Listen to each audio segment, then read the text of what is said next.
In Africa, ECOWAS parliamentarians at the ongoing delocalized meeting in Togo are worried about the recent outbreak of violent extremism in Mali.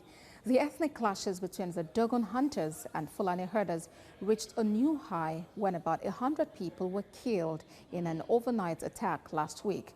Of particular concern is the increase in internally displaced persons in the region.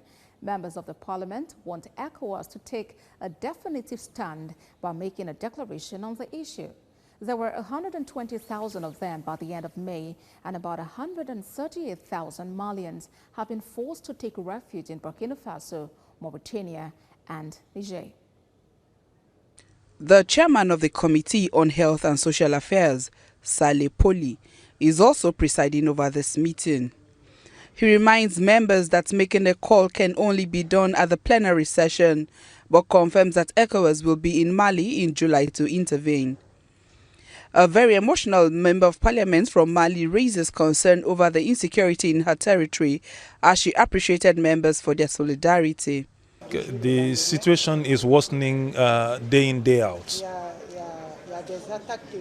There are terrorist attacks being launched. In the past it was in the north, but currently the problem has moved to the central part of the country. We are witnessing asymmetrical warfare, and the government is trying to face up to the issue, but every day we can see that the crisis is just worsening. I would want the ECOWAS as a body to take it holistically, not just Mali. Yes, it's happening in Mali now, but who knows who will be next. We need to nip it in the bud from a regional level. Our heads of state need to come together and think as a region so that we can contain this menace before it swallows the whole sub-region. The ethnic clashes between the Dogon hunters and Fulani herders in Mali reached a new crescendo when about 100 people were killed in an overnight attack last week. Several hundreds of people have died since the clashes intensified in January.